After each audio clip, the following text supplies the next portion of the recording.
va essayer de traiter une question qu'on m'a demandé récemment. Plusieurs rabbins aussi me demandent ces questions-là.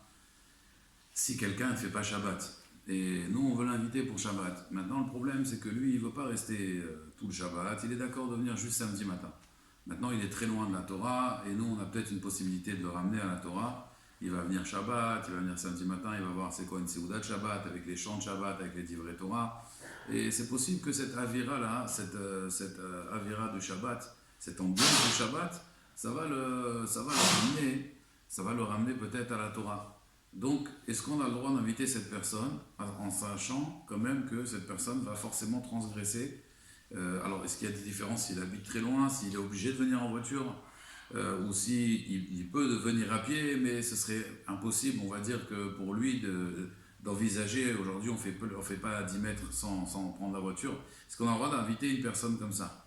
Une deuxième question aussi, car moi me demande souvent, des gens viennent en voiture, est-ce qu'on doit leur dire ne venez pas en voiture? Alors bien sûr, on va essayer de répondre à ces questions-là, après chacun demandera à son Rav, puisque des fois chaque détail dans une question, il peut changer. Donc chaque kol mikre, comme on dit kol mikre les goufos, chaque cas il est différent. On va essayer de traiter de façon générale. Alors de façon générale, il y a une tchouva du Rav Moshe Feinstein, qui était un grand posek halakha aux États-Unis du siècle dernier, et c'est un contemporain. Le Rav Moshe Feinstein, il dit que si quelqu'un, on sait qu'il vient en voiture, on n'a pas le droit de lui dire viens à la synagogue, c'est pas grave, même s'il vient en voiture, viens à la synagogue. Même si je ne dis pas c'est pas grave, je dis viens à la synagogue, alors je sais qu'il vient en voiture. Ou je sais qu'il va repartir en voiture, ou en bus, ou en métro. Je n'ai pas le droit de lui dire de venir à la synagogue. Comme ça, il dit Rav Moshe Feinstein. Rav Moshe Feinstein, il dit que c'est un problème minatora, un problème de la Torah, de l'ifne hiver lotiten mirchol. On n'a pas le droit de mettre une embûche devant un aveugle. Donc ça, c'était le psak de Rav Moshe Feinstein. Alors nous, on va essayer de voir la Gemara, on va essayer de voir les Rishonim, mais on va voir que beaucoup ne sont pas d'accord avec cet avis du Rav Moshe Feinstein. D'abord, la première Gemara qui parle de l'ifne hiver lotiten mirchol, c'est-à-dire le Mékor, la racine de cet interdit-là, c'est dans Maseret Avozazara, da Vav Amoudbet, ça commence à Vav Amoudalev, ça finit à Vav Amoudbet. Il y a marqué dans la Torah, l'ifne hiver lotiten mirchol, veyareta melokecha ani Hashem. Donc, devant un aveugle, tu ne mettras pas une embûche, veyareta melokecha, et tu craindras Kadosh Baruch Hu ani Hashem. Ça, c'est un verset, donc ne mets pas une embûche devant un aveugle, et tu craindras à Kadosh Baruch Hu. Mikan la Chazal, de là ils ont appris Chachamim, dans Maseret Avodazara, que Minaïn she'asur leoshit kos yain le nazir ve'ever minachai le ben noach, d'où on sait qu'on n'a pas le droit de tendre un verre de vin à un nazir. Un nazir, on sait qu'il n'a pas le droit de boire du vin. Ou ever minachai, le membre d'une bête qui est encore vivante. On n'a pas le droit de le donner à un goy, à un ben noach, parce que les ben noirs ils ont 7 mitzvot, on n'a pas le droit de les faire transgresser eux aussi. L'ifne hiver lotiten mirchol. La Gemara, elle précise quand même, attention. On parle que le nazir, il ne peut pas prendre ce verre de vin sans moi. Il est caillé bétré avré des Nehara, c'est-à-dire de l'autre côté du fleuve. Donc, si je ne suis pas moshit, si je ne lui tends pas le verre, il n'y a pas marqué lotiten, il n'y a pas marqué anoten kos yain les nazir. Il y a marqué moshit kos yain les nazir. Quelqu'un qui va tendre un verre de vin à un nazir, alors il transgresse. On parle que sans moi, il n'aurait pas pu prendre ce verre de vin. Donc, si sans moi, il n'aurait pas pu prendre ce verre de vin, c'est moi qui le fais transgresser, je lui mets une embûche. De là, Chachamim, ils ont dit, ce lave-là, il parle de ça. Clairement, dans la Torah, c'est marqué ne pas mettre une embûche devant un aveugle. La majorité de nos sages disent qu'il ne faut pas l'expliquer le verset Kepshuto. C'est que les Koutim. Les Koutim, eux, les Koutim, ceux qui croyaient que en la Torah écrite, les Zukim, pardon, qui croyaient que en la Torah écrite et pas en la Torah orale, les Koutim aussi, ils croyaient en la Torah écrite mais pas en la Torah orale. Alors, ces gens-là, ils ont expliqué que le verset, il est comme le sens simple. Ça veut dire, il y a un aveugle qui marche dans la rue, je n'ai pas le droit de lui mettre un piège. D'accord? Nos Chachamim ne sont pas d'accord avec ça, d'abord parce que, la Torah ne parle pas des débiles. Il y a un aveugle, tu sais, tu n'as pas le droit de lui mettre une embûche. Est-ce qu'on a besoin de dire une chose pareille? Est-ce que, Hasbe Shalom, on va voir un aveugle dans la rue, on va lui mettre une embûche? Donc, nos Chachamim disent que ce verset-là, il n'est pas Kepshuto. On apprend deux choses de ce verset. À part l'avis du Mitra Trinour, à part lui, on reviendra, Bezrat Hashem, si on a le temps, mais à part le Mitra Trinour en Botaï, tous nos Chachamim disent qu'il ne faut pas l'étudier ce verset Kepshuto. Soit on apprend qu'on n'a pas le droit de faire trébucher quelqu'un dans une avéra, et je précise bien que sans moi, il n'aurait pas pu transgresser. Ça, c'est l'ifne hiver de cité de Mirchol, j'ai le droit de mettre une embûche devant un aveugle. Soit on apprend autre chose, Chazal, Lamdou, qu'on n'a pas le droit de donner un mauvais conseil à quelqu'un. Par exemple, je dis à une personne, c'est marqué dans le Sifra, dans Parashat Kedoshim, je viens et je donne Etzara, un mauvais conseil. Je dis à un homme, achète un champ, et avec ça, tu vas acheter un chamor, tu vas acheter un âne. Et à l'époque, on sait que les champs, c'était une valeur sûre. Et moi, après, je viens, je suis au Kef Harab, je viens et je prends ce champ-là, je lui achète. Ça s'appelle l'ifne hiver, l'otiten mirchol. Donc c'est soit faire trébucher quelqu'un, soit lui donner un mauvais conseil. C'est ça qu'ils ont appris, Chachamim. Maintenant, il y a une discussion entre le Rambam et dans Sefer HaMitzvot, dans la mitzvah Kuf Samechet, et le Sefer HaMitzvot Ktanot, le Smag et le Smag. Eux, ils disent en réalité que, d'après le Rambam, on apprend que la Torah, elle nous apprend de ne pas donner un mauvais conseil. Et Chachamim ont appris de là aussi, ils ont déduit, on n'a pas le droit de faire trébucher quelqu'un dans une Avera. Le Smag, il dit le contraire. Il dit en vérité, la Torah vient nous apprendre qu'on n'a pas le droit de faire trébucher quelqu'un. Et Chachamim ont appris de là, nos sages ont appris de là, on n'a pas le droit de donner un mauvais conseil. En tout cas, dans les deux cas, ce serait Minatora. Seulement, est-ce que c'est une dracha des Chachamim qui est Minatora, et des drachot de Chachamim qui sont Minatora, comme une Zerachava, tout ça, c'est des drachot de Chachamim, mais qui sont Minatora. Mais qu'est-ce qui est Minatora écrit clairement dans le Passouk, et qu'est-ce qui est une dracha Chazal? En tout cas, dans les deux cas, on est d'accord qu'on transgresse la Torah. Maintenant, tous les Mefarshim, donc, ils ont expliqué que c'était pas Kepshuto. Pourquoi c'est pas Kepshuto? Le Maral de Prague, il dit, parce que dans ce Passouk, il y a marqué Veyaretam Elokecha. Il y a marqué Lifne Hiver Lotiten Mirchol, devant un aveugle, tu ne mets pas une embûche. Veyaretam Elokecha, Ani Hashem, tu craindras ton Dieu. Et on sait qu'en général, quand c'est marqué tu craindras ton Dieu, ça veut dire que c'est quelque chose qu'en réalité personne ne peut voir. Par exemple, je donne un mauvais conseil à quelqu'un, qui c'est qui va savoir si je donne un mauvais conseil ou pas? Même si après il s'avère que c'est un mauvais conseil, je pourrais très bien dire à la personne que moi je pensais que c'était un bon conseil. Alors que si je dis l'ifneiver tel mirchol, c'est le sens simple, alors quand j'ai mis maintenant une embûche devant un aveugle, tout le monde va voir que j'ai mis une embûche devant un aveugle. Pourquoi il a marqué Ve'areta Melokecha? Il dit c'est sûr que c'est pas le sens simple. Ça c'est le Marak de Prague dans Gourarié, donc comme ça il explique le Passouk dans Parashat Kedoshim, dans Perek Yud Gimel, Passouk Yud Dalet. Lui il explique, Yutet pardon, Passouk Yud Dalet, lui il explique comme ça le verset, le Marak de Prague. Le Korban Aaron, lui, il veut dire en vérité non, parce qu'il y a marqué l'ifnei hiver lotiten mirchol.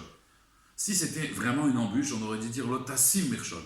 Puisqu'on sait que dans Mitzvat Maake, il y a marqué lotassim damim bebetecha. Ne mets pas du sang dans ta maison, ça veut dire qu'on doit mettre une barrière. Dans un balcon, s'il n'y a pas de barrière, c'est un issour minatora. On a une zone de mettre un maake, une barrière, un parapin. Si on ne l'a pas fait, alors on a transgressé l'otassim damim bebetecha. Tu ne mettras pas du sang dans ta maison. Donc à chaque fois que c'est une embûche, on appelle ça dans la Torah l'otassim. Tu ne mettras pas, mais pas l'otiten. Comme ça, il veut dire le korban Aaron. Le gripper, lui, il veut dire en réalité que non. La pashtout ici, c'est que pourquoi on ne prend pas le pasouk au sens simple? Parce qu'on n'a pas besoin. On sait très bien qu'il y a déjà parashat nezikim. On n'a pas de faire de dommages à son prochain. Donc là, on n'avait pas besoin de parler de l'ifnei hiver l'otiten mirchol dans la Torah. Puisqu'on leur a appris d'ailleurs, si on dit que c'est le sens simple, de mettre une embûche devant un aveugle. Donc je suis mazik mon prochain, j'endommage mon prochain. Et ça, je le sais déjà d'ailleurs. Donc, pour ces raisons-là, l'ifnei hiver l'otiten mirchol, on parle de faire transgresser quelqu'un, et encore une fois que sans moi, il n'aurait pas pu transgresser. Maintenant, les acharonim, ils sont en marloquette, on va dire, quand maintenant je suis mazmin, donc quelqu'un qui est mechalel Shabbat, je l'invite à la maison. Quand je l'invite, finalement, c'est moi qui lui donne un mirchol. Je lui dis de venir, ou je lui dis, je suis rabbin, je lui dis de venir à la synagogue. Venez, monsieur, à la synagogue. Lui, il me dit qu'il habite loin. Je lui dis, venez, monsieur, à la synagogue. Je suis en train de lui faire un mirchol. Comme ça, il dira à Moshe Feinstein. Je suis en train de lui faire un mirchol. Le problème, il est comme ça.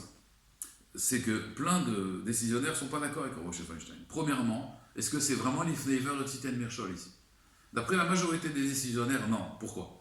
Parce que cet homme-là, il peut transgresser sans moi. Il n'a pas besoin de moi pour transgresser. Ça veut dire, lui, il va transgresser Shabbat. Moi, je lui donne une occasion de transgresser Shabbat. Mais sans moi, il peut transgresser Shabbat. Il va prendre de toute façon sa voiture. Donc, au lieu d'aller au Monoprix, il va aller à la synagogue. Donc, ça ne s'appelle pas l'ifnei hiver le ten mirchol. Tout le issour de la Gemara, c'est quand je tends un verre de vin à un nazir. Et le nazir, il n'a pas pu le prendre sans moi. Mais là, ici, il peut transgresser Shabbat sans moi. D'accord? Donc l'ifnei hiver, c'est vadaï que d'après la majorité des décisionnaires, il n'y a pas ici l'ifnei hiver, contre le Rav Moshe Feinstein. Maintenant, la Gemara là-bas, maintenant les poskim là-bas, ils nous disent que c'est vrai qu'il n'y a pas l'ifnei hiver, mais il y a un autre problème. On a passé le problème Minatora. Il y a un problème qui est Midera Banan. Messaïa, Beya, Dovré, Avera. On n'a pas le droit d'aider les gens à faire des Averot. C'est plus Minatora, mais c'est Midera Banan. Là, quand je lui dis de venir à la synagogue Shabbat, je suis en train de l'encourager à transgresser Shabbat. Et ça, c'est Messaïa. Messaïa Be'ad Ovre Avera. D'où on voit cette notion-là de Messaïa Be'ad Ovre Avera. Alors c'est ramené dans Masechet Shabbat, Daf Gimel, Amud Aleph. Là-bas, la Gemara, il y a un Tosfot là-bas. Là-bas, la Gemara, elle dit comme ça. Il y a une Mishnah, la première Mishnah de Masechet Shabbat, elle dit qu'en vérité, si le Balabait, il est à l'intérieur de la maison, et le Hani, il est à l'extérieur, le pauvre, il tend sa main, le pauvre, à l'intérieur de la maison, et il prend un objet dans la main du Balabait, et il la ressort. Alors là-bas, le Hani, il est Chayav, parce qu'il a fait toute la Melachat Shabbat, si vous voulez, Melachat Shabbat de Hotzara. On n'a pas le droit de faire sortir un objet, de déplacer un objet dehors dans le Reshut Arabim, ou de faire sortir un objet du Reshut Yachid au Reshut Arabim, ou du Reshut Arabim au Reshut Yachid. Pour faire cette Avera-là, ce domaine public au domaine privé, pour faire cette Avera, il faut deux choses. Il faut Akira, il faut déraciner l'objet d'un Reshut, d'un endroit, d'un domaine, par exemple du domaine privé, et le rentrer après dans le domaine public et le poser. Donc Akira et Anacha. Le Hani ici, le pauvre, il a tout fait. Donc on dit le Hani dans la Mishnah, la première Mishnah de Masechet Shabbat, le Hani il est Chayav, le Balabait il est Patour. Mais toi, soit il demande, la Gemara elle dit Patour, ça veut dire il est exempt, il n'a rien. Mais toi, soit il demande, comment tu peux dire qu'il est Patour? Mais il a transgressé l'Ifnei Iver Notziten Mirchol, puisque quelque part il a aidé le pauvre à transgresser. Toi, soit il répond, il dit non. On parle même si, Bémet, on parle d'un cas ici que le pauvre il aurait pu prendre l'objet de la maison et le sortir sans l'aide du Balabait. Donc il n'y a pas l'Ifnei Iver Notziten Mirchol. D'accord? Il n'y a pas devant un aveugle, je mettrai une embûche. Mais il dit Tosfot, mais quand même, il y a Messaïa, Be'ad Ovre Avera. Je suis en train d'aider à faire une Avera. Tosfot, il dit ça sur Midera Banan. Tosfot, il est obligé de dire que quoi? Ici, on parle d'un goy. La Mishnah, elle parle d'un goy. Quand on parle d'un Hani, on parle d'un goy. Ça, c'est un ridouche de Tosfot. Mais il dit, parce que sinon, il y a Messaïa, Be'ad Ovre Avera. Comme ça, il est Toen, Tosfot, et comme ça, il explique, Bémet, la Mishnah. Le Ran, sur place, il est Cholek. Il n'est pas d'accord avec Tosfot. Le Ran, il dit que ici, c'est pas Messaïa Be'ad Ovre Avera. Pourquoi? Le Ran, il dit, ici, Bémet, la Mishnah, quand elle a dit Patour, c'est Patour ou Moutar, c'est vrai, c'est pas Patour Avalassour. Mais la Mishnah ici, elle n'est pas l'onachit. Ça veut dire qu'elle n'a pas voulu expliquer ici le problème de l'Ifnei Iver. Il y a peut-être l'Ifnei Iver le Tziten Mirchol, c'est possible. Mais ici, on parle de Ilchot Shabbat. Donc le Ran sur place, il n'est pas d'accord avec Tosfot, il dit on ne parle pas d'un goy, on parle d'un juif dans la Mishnah, et c'est vrai qu'il fait un interdit, mais la Mishnah n'a pas voulu s'occuper de ça. Plein de fois on voit dans la Halacha, par exemple dans Ilchot Basar Bechalav, le Kafarim il demande, là-bas le Shulchan Aruch il est possède que du lait d'une femme qui allait, son lait, s'il tombe dans de la viande, et ils vont cuire ensemble, il n'y a pas Basar Bechalav. Pourquoi il n'y a pas l'interdiction de Basar Bechalav? Parce que ce n'est pas du lait de la vache, ce n'est pas du lait d'animal. Donc comme ce n'est pas du lait animal, il n'y a pas d'interdiction. Mais c'est interdit à cause de Maritaïn. Les gens ils vont croire que c'est du lait. Mais si ça s'est mélangé, c'est batel, c'est moutard. C'est moutard. Le Kafarim il dit, mais c'est un problème de Balte Shaketsu. Celui qui boit du lait d'une femme, c'est Balte Shaketsu, c'est dégoûtant. C'est peut-être bon pour le bébé, mais pour un adulte, c'est Balte Shaketsu. Pourquoi Bémet, la Gemara, pourquoi Bémet, le Shulchan Aruch, il n'a pas parlé de ça hein? Le Kafarim il dit, ici on parle de Basar Bechalav, on ne parle pas de Ilchot Balte Shaketsu. Donc, des fois, ça arrive que la Gemara, le Shulchan Aruch, il parle d'une halakha. Dans ce cas-là, il n'y a pas un problème de Basar Bechalav. Il y a peut-être un autre problème. Mais ça, on n'en parle pas ici, on en parle ailleurs. Donc, il dit le Ran ici, il y a l'Ifnei Iver. Seulement, on ne parle pas de l'Ifnei Iver parce qu'on n'est pas en train de parler de ça. Tosfot, lui, il dit non. Il dit ici, on parle d'un goy. C'est quoi leur marloquet? Alors, en réalité, il y a une chakira dans les Acharonim pour comprendre leur discussion. Et une grande chakira à savoir que est-ce que l'Ifnei Iver, c'est un lave, c'est un interdit à part entière, ou l'Ifnei Iver le Tziten Mirchol, c'est un interdit qui fait partie de tous les interdits. C'est-à-dire, quand je fais une Avera, dans cette Avera, par exemple, je transgresse Shabbat. Quand quelqu'un transgresse Shabbat, il y a pas mal d'interdits qui s'imbriquent. Est-ce que quand je fais, par exemple, l'Ifnei Iver dans Shabbat, je mets une embûche à quelqu'un, est-ce que c'est Ilchot Shabbat? Ça veut dire, quelque part, quand la personne faute, moi j'ai transgressé Shabbat en faisant l'Ifnei Iver. C'est l'Ifnei Iver de Shabbat, ou alors non. L'Ifnei Iver au Tziten Mirchol, c'est un interdit qui n'a rien à voir. C'est ce qu'on appelle un laf klali. C'est un interdit qui concerne tous les domaines de la Torah, mais qui n'est pas spécifique au halachot de Shabbat. Je vous donne un exemple. Il y a une marloquette entre Tosfot et le Balamahor dans Ilchot Avodah Zara. Vous savez qu'il y a trois fautes capitales trois péchés capitaux pour lesquels on doit donner sa vie. Il y a Rek Vali Avor. C'est le meurtre, l'Avodah Zara, l'idolâtrie et les relations interdites. Quel est le din si maintenant moi je fais l'Ifnei Iver? Ça veut dire on me demande de mettre une embûche à quelqu'un dans Avodah Zara. Est-ce que je dois me laisser tuer? Est-ce que je me suis tué comme au même titre que Avodah Zarah ou pas? D'accord? Tosfot il dit on doit se faire tuer. Le Balamaor il dit non, on ne doit pas se faire tuer. C'est l'ifné hiver, ça n'a rien à voir avec Avodah Zarah. Donc on n'a pas l'obligation de se faire tuer. Par exemple, je mets une embûche à quelqu'un dans l'Avodah Zarah. Je fais tout pour qu'il fasse la Avodah Zarah. Est-ce que je dois me faire tuer si on m'oblige à le faire? Ou alors non, c'est l'ifné hiver. Il y a une discussion rishonim là-bas. Les Maasé, Tosfot lui là-bas il dit qu'on doit se laisser tuer. Pourquoi? Parce que Tosfot il comprend qu'en vérité, dans chaque Avera que je fais, il y a aussi la partie, il y a un Regvali avant, il y a la partie d'Ifné hiver de Titen Mirchol. Quand je fais transgresser Shabbat à quelqu'un, en vérité, quand je lui fais faire l'Ifné hiver, quand moi je fais l'Ifné hiver, je lui mets une embûche, c'est comme si que moi-même, maintenant, j'ai transgressé.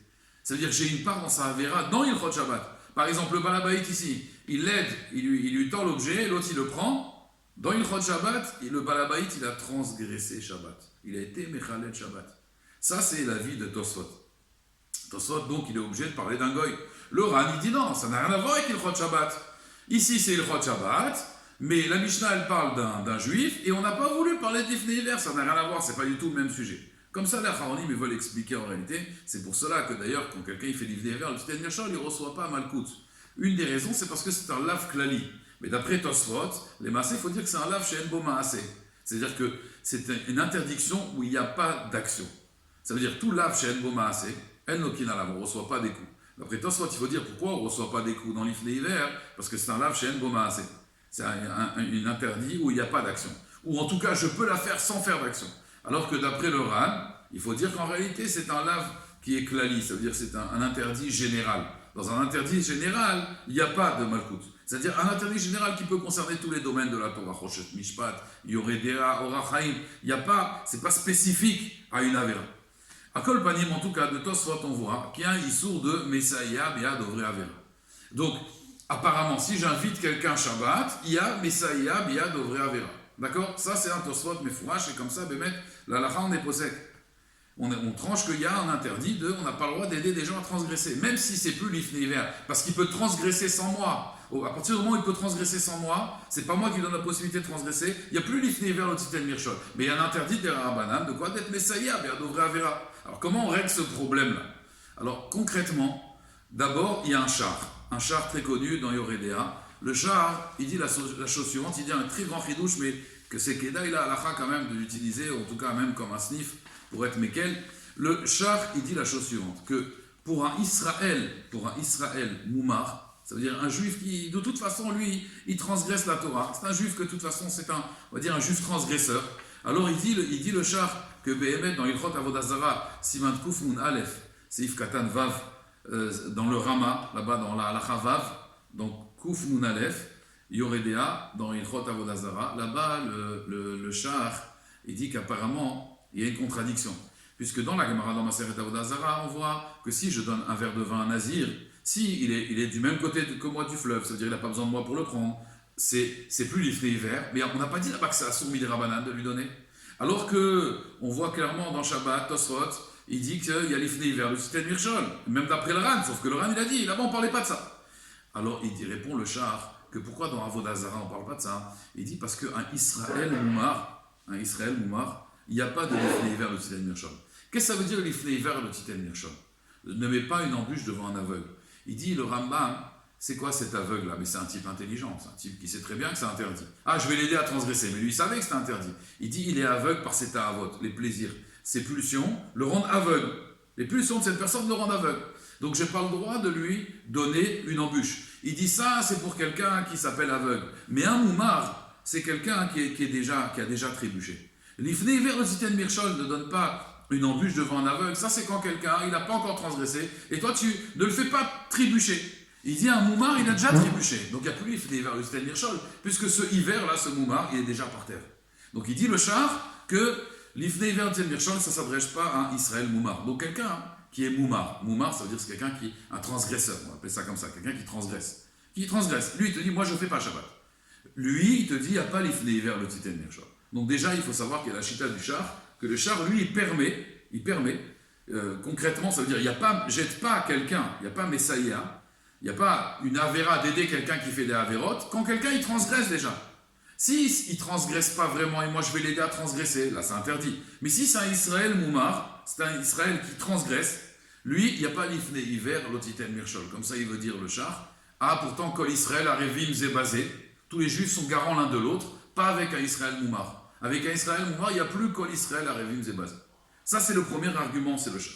Le deuxième argument que les poskim soulèvent, c'est qu'en réalité, il faut savoir que cet homme-là, donc il n'y a pas l'ifné hiver, puisqu'il peut transgresser Shabbat sans moi, cet homme-là, en réalité, je l'aide pas à faire une avéra, je le sauve. Ani matzil oto. Matzil en hébreu, atzala, c'est sauver quelqu'un. Ani matzil oto. Pourquoi? Parce que cet homme-là, en réalité, s'il vient Shabbat, peut-être que maintenant, il va être encore plus shomer Shabbat. Donc, je l'amène pour qu'il fasse une mitzvah. Alors, c'est vrai que lui, il va transgresser. Mais en réalité, moi, je fais tout pourquoi? Pour le sauver. Donc, je m'appelle Matzil. Je ne m'appelle pas Messiah Be'adovre Avera. Où on voit cette notion-là de Matzil. Alors, il y a un Rabbi Akiva Eiger. Il y a un Rabbi Akiva Eiger très connu, très yadoua dans les poskim. Rabbi Akiva Eiger, il dit, je vais vous dire exactement dans quel siman je l'ai vu ce Rabbi Akiva Eiger. Donc, Rabbi Akiva Eiger, il dit dans Ilchot Yoredea. Là-bas, vous savez, il y a un interdit de se raser, Bal Takif, il y a un interdit d'être rasé et un interdit de se raser. C'est dans Siman Kufnun Aleph, non, ça c'est le char. Le Rabbi Akiva Eiger est dans Siman Kuf Pe Aleph. Dans Siman Kuf Pe Aleph, là-bas, on parle du Issour de Bal Takif. On n'a pas le droit de se raser, vous savez, les péotes, mais on n'a pas le droit aussi d'avoir la tête rasée. Donc l'homme, si maintenant il se rase la tête, il fait deux interdits, le fait de se raser et le fait d'être rasé. La femme n'a pas cette interdiction-là. La femme peut se raser la tête, et donc elle peut raser. Maintenant, si la femme rase la tête à cet homme, alors cet homme-là, finalement, il va transgresser que le fait d'être rasé. Mais il ne va pas transgresser le fait de se raser. Il dit Rabbi Akiva Eiger, dans un cas pareil, il vaut mieux que ce soit la femme qui transgresse que l'homme. Ah, pourtant ce serait l'ifné hiver, l'otiten mirchol. Finalement, il lui met une embûche. Le Ran, il dit non, pas du tout. Pourquoi le Ran, il n'est pas d'accord avec ça? Le Rabbi Akiva Eiger, il n'est pas d'accord avec ça. Parce qu'il dit en réalité, là, je lui empêche de faire une avéra grave. La femme, elle ne fait pas d'interdit. Qu'est-ce qu'elle va faire? L'ifné hiver, lui, en réalité, en lui rasant la tête, elle lui permet d'économiser une avéra. Dans un cas pareil, c'est moutard. Dans un cas pareil, c'est permis. Donc ici, dans cette question-là, en vérité, il n'y a pas non plus l'ifné hiver, l'otiten mirchol. Il n'y a pas non plus, Messiah Be'adovre Avera. Pourquoi il n'y a pas Messiah Be'adovre Avera? Parce que ici, en vérité, quand je l'invite à venir faire Shabbat chez moi, non seulement c'est possible qu'il va devenir Shomer Shabbat, et c'est arrivé plein de fois, des gens qui sont venus passer Shabbat chez quelqu'un, ils sont ressortis, ils avaient envie après eux-mêmes d'être Shomer Shabbat. Mais la deuxième chose aussi qui est intéressante, c'est ce Rabbi Akiva Eiger. Pourquoi? Parce que pourquoi ça nous enlève Messiah Be'adovre Avera, le fait d'aider quelqu'un à faire une Avera? Parce qu'en réalité, pendant ce moment-là, qu'il est chez moi à la maison, c'est vrai que pour venir, il a transgressé. Mais tout le Shabbat, qu'est-ce qu'il va faire? Il ne pourra pas fumer, il n'osera pas. Il va écouter les divrei Torah. Il ne va pas transgresser Shabbat. Son portable, Mistama, même s'il l'a amené avec lui, il va l'éteindre. Donc, je l'empêche de faire beaucoup de Haverot. Dans un cas pareil, là, c'est Vadaï pas l'ifné hiver. Pourquoi? Parce qu'il va peut-être transgresser une fois Shabbat. Mais tout le temps qu'il reste avec moi, ils disent les poskim, celui-là, au contraire, il ne va pas faire de Haverot. Donc, Béhémet, dans un cas pareil, il n'y aurait pas Messiah Be'adovre Avera. Il n'y aurait pas. Ça, c'est, on va dire, la pashtout pour répondre à cette question-là. Il n'y aurait pas l'ifné hiver parce qu'il peut transgresser sans moi. Bien qu'encore une fois, Ounam, le Rav Moshe Feinstein, lui, il est au cerf. Le Rav Shlomo Zalman au Yorbach, il dit, Bichlal, que quelqu'un qui vient en voiture à la synagogue, il ne faut pas lui faire de Eharot. Il ne faut rien lui dire. Comme ça, il dit Rav Shlomo Zalman au Yorbach. Pourquoi? Parce que peut-être c'est son seul lien qu'il a avec le judaïsme. Donc, laisse-le venir. Et peut-être qu'après, petit à petit, bien sûr, il faudra lui parler. Mais lui dire, tu sais, ne viens plus à la synagogue. Non. Comme ça, il est bossé, encore une fois, Kol Mikre Goufo. Je ne suis pas en train de faire des règles générales. Il faut savoir de qui on parle, à quelle personne. C'est pour ça qu'à chaque fois, quand vous avez une question, il faut demander à un rav. On ne peut pas traiter une question comme ça sur un pied. D'accord? Juste savoir qu'il y a des hétérim, il y a des permissions, il y a des fois où on ne peut pas permettre, ça dépend de la personne. C'est sûr que les khatrila, a priori, qu'est-ce qu'il faudrait? Si je veux inviter quelqu'un comme ça, ce serait mieux que j'invite tout Shabbat. Et quand j'invite tout Shabbat, c'est pas du tminique, du cinéma. Je lui prépare un lit, je lui dis voilà, tu peux passer Shabbat chez moi, ça me ferait plaisir que tu passes tout le Shabbat. Après, si lui veut partir, déjà, il n'y a plus l'ifné hiver, c'est lui qui est parti. Donc les khatrila vadaï, qu'il vaut mieux l'inviter tout le Shabbat. Mais si on n'a pas le choix, on parle vraiment d'une personne qu'il viendra que samedi matin, mais mettre ses chavets, ça vaut la peine. Alors après, il faut voir encore une fois de quelle personne on parle. Est-ce que c'est une personne Tinok chez Nishba, pas Tinok chez Nishba? Est-ce que c'est un moumar? C'est pas un moumar. Ça, c'est, on va dire, voilà, le premier volet de l'Ifnei Iver, le Tziten Mirshon. On va, Bezrat Hashem, passer à la deuxième partie du Shiur. On va développer d'autres questions de Halakha. Mais déjà, c'est la première chose qu'il fallait savoir. La Gemara dans Maseret Avodah Zarah, les deux possibilités de transgresser, c'est-à-dire que sans moi, il ne peut pas transgresser, et le Issour de Messaïa Biadov Laver.